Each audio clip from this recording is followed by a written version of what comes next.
terima kasih kepada Pak Prabowo Subianto, di mana Pak Prabowo pernah menggadaikan tanah pribadinya untuk mengusung dan membantu Pak Anies jadi gubernur.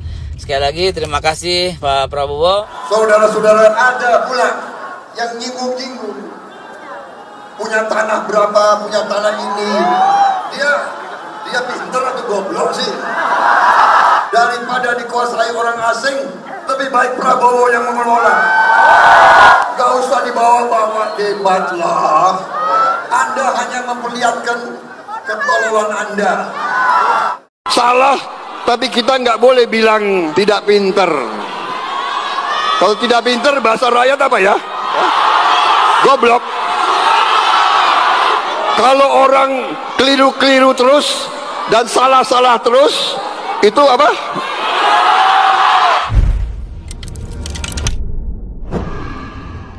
Assalamualaikum warahmatullahi wabarakatuh. Waalaikumsalam warahmatullahi wabarakatuh. Bung kameramen, kegembiraannya sampai di resonansi yang berjarak sangat jauh. Ada apa nih gembira banget nih? Ya, memang kita sebagai muslim perlu bahagia terus, Bung Alfian. Iya, Bung kameramen mau bicara apa? Silakan. Baik, Bung Alfian, alhamdulillah wa syukurillah wa nikmatillah la haula wa la quwata illa billah. Hari ini ada berita ya mungkin sepele, remeh, tapi nggak bisa dianggap remeh juga, Bung Alfian, bahwa diberitakan oleh Kompas, judulnya adalah Bawaslu nilai umpatan Prabowo bisa masuk pidana pemilu. Nah, Bung Alfian kan mendengar ya Prabowo setelah debat capres itu kan ngerasa disudutkan gitu kan, bahkan fansnya itu sampai nangis-nangis lebay gitu kan. Nah, kemudian orang tuh sampai mikir, wah kasihan banget ya Prabowo. Nah, Bung Alfian, ternyata Prabowo orang udah moles Prabowo dengan jilatannya, tapi Prabowo malah merusak semuanya dengan menghina Anies dengan sebutan goblok dan tolol. Dia pintar atau goblok sih? Gak usah dibawa-bawa debat lah. Anda hanya memperlihatkan ketololan Anda. Nah, kemudian kan keluar omongan dari Bawaslu yang tadi saya sampaikan. Nah, tapi Bung Alfian, yang perlu Bung Alfian tahu adalah Prabowo bukan yang ngerasa, oh itu kurang beretika ya, oh itu kurang beradab ya. Justru Prabowo mengulanginya lagi, Bung Alfian. Di beberapa kesempatan dia sampaikan, Salah, tapi kita nggak boleh bilang tidak pinter. Kalau tidak pinter, bahasa rakyat apa ya? Goblok. Bung Alfian? Kok mereka nih seperti muka tebal dan ngerasa nggak akan ada yang bisa menghalangi mereka, Bung Alfian? Gimana tuh, Bung Alfian?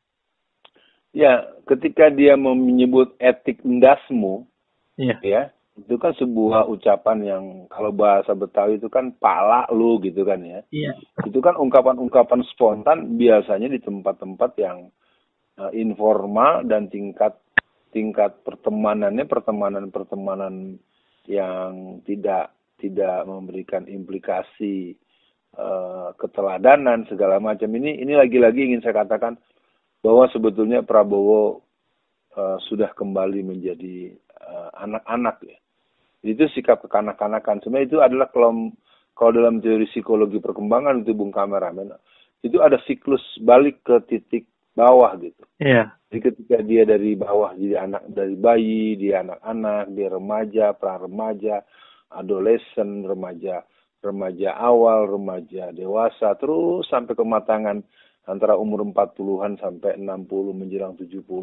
Nah, sekarang beliau kan sedang 70 menjelang 80. Jadi intinya dari segi alamiah untuk orang Indonesia, beliau sedang mengalami kembali menjadi anak-anak, dan itu sebetulnya bisa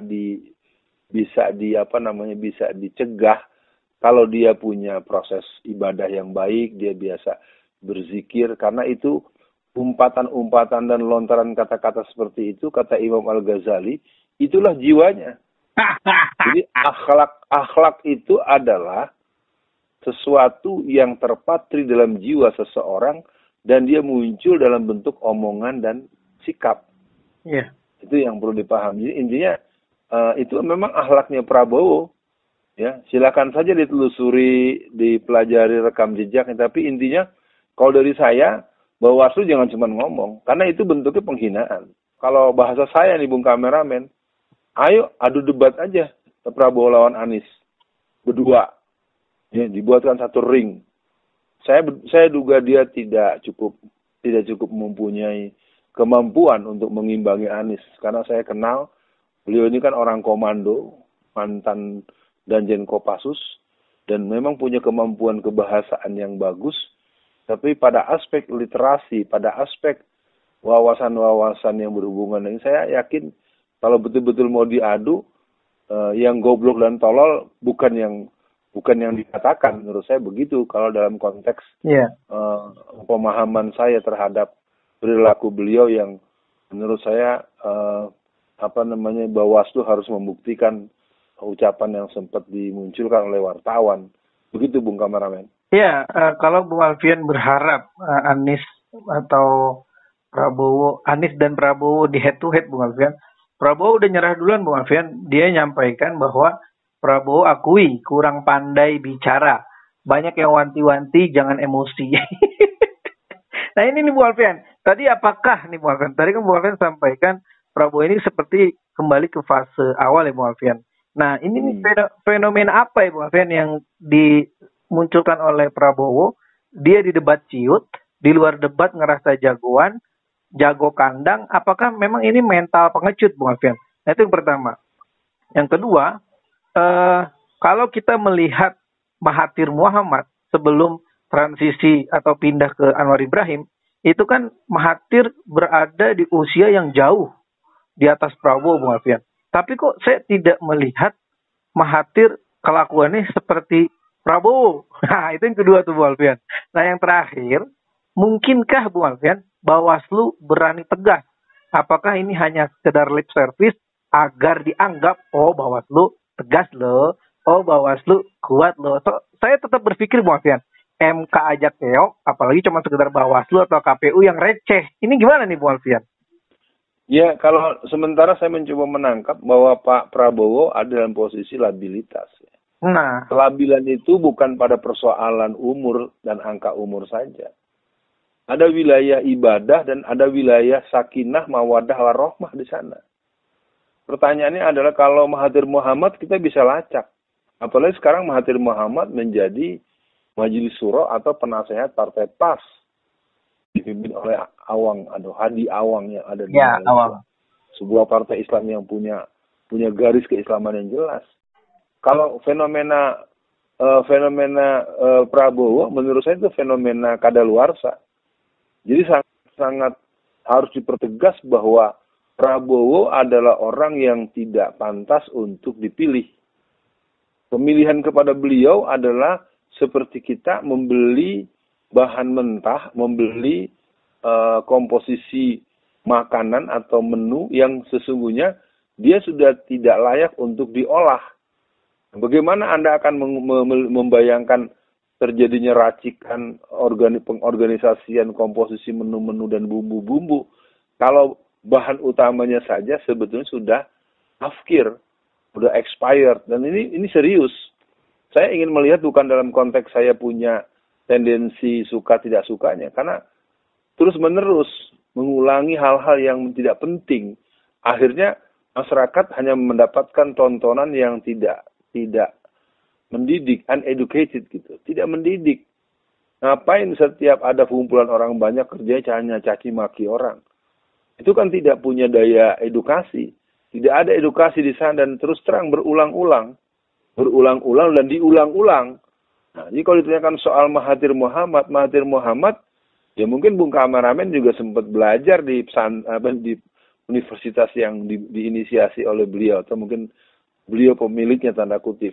Artinya bahwa Mahathir Muhammad di usia yang 90-an tahun ini, dia ibadahnya masih kuat, dan hubungan relasi dengan lingkungan terdekatnya juga masih kuat, dan dia punya kemampuan untuk membaca situasi dengan kemampuan menjelaskan secara narasi dan analisa dengan referensi literasi yang memadai.